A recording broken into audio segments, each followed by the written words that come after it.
Hi everyone, it's Tara O'Connell back with you. This week we're going to look at my top tips for writing a successful grant application.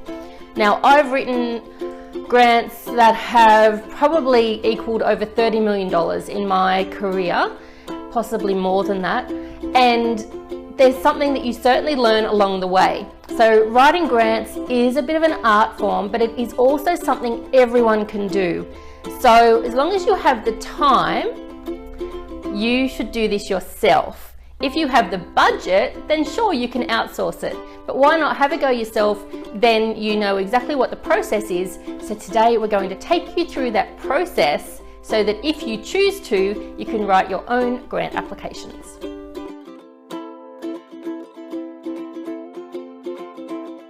Of course, in the previous weeks, we've been looking at firstly how to find grant funding for your business or your project, then how to be grant ready to make sure you're ready to write a grant application. We looked at all the research that you will need to do to be grant ready, and today we're looking at writing the grant. So the first thing to do before you put pen to paper is to read the guidelines.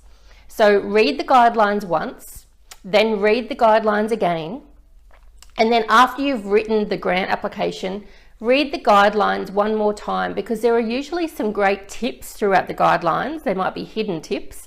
So great tips about what they actually want you to provide in the application. So firstly, you need to make sure you're meeting the guidelines or you'll automatically be disqualified.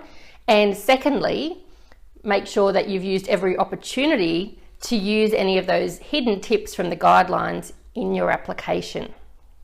Now, the second thing seems obvious, but you would be surprised how many people leave questions blank.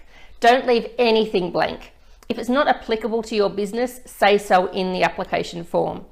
If you're not sure what to put in that particular question, then call the grant funding person. There'll be a contact person for you to call and just have a chat to them about it.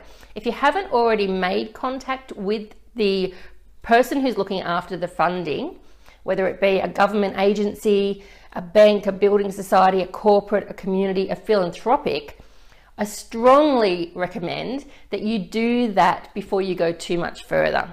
But make sure firstly that every single one of those questions is answered.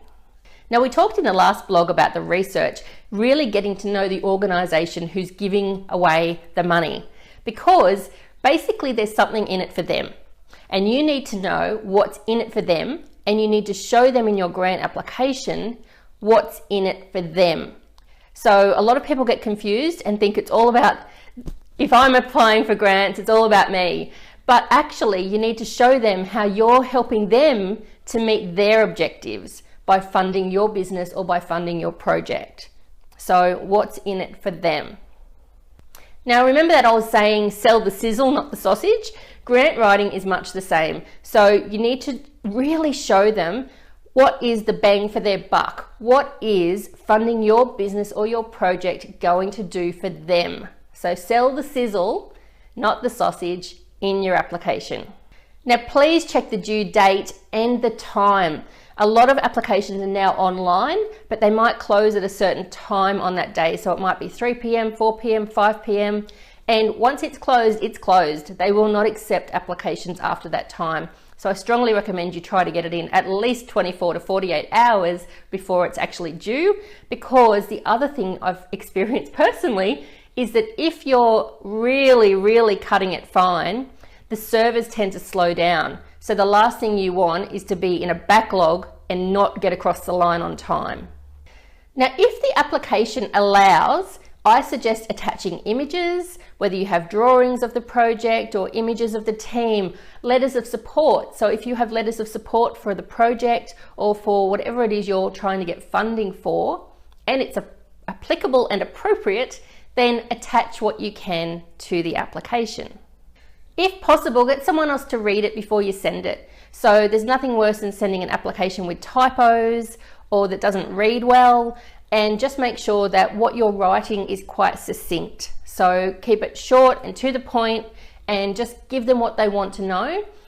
When you're writing the very first section of the application, It's usually a summary overview of the project. I always tell people, when you write this, write it as if the Prime Minister was announcing your project. So this is the sizzle. This is, what is this project all about and why is it so wonderful? Now, if it's about the business, again, write it as if the Prime Minister was actually speaking about your business and why it should get this funding or why it's got this funding. So that's usually the summary. There's usually up front of most applications the opportunity to give them a really short, sharp summary of what this money will be used for. Now, as I said, writing grant applications is a bit of an art form. There's a process to finding them, there's a process to doing all of the research and the due diligence, to getting grant ready, to writing grants, and then importantly, to using that money that you've just received to leverage more money. So there is the opportunity to do that, but I can't do it in a 5-minute blog video. So I'm putting together a really simple 4-part online program. If you're interested in that, just click on the button below. It's totally free to join the VIP list and you'll hear more information as it comes out. And if you're on that list, you'll also get a discount code. Then you can choose whether or not it's something that you're interested in for your business. In the meantime, have a wonderful week and I will see you in the next video. Bye for now.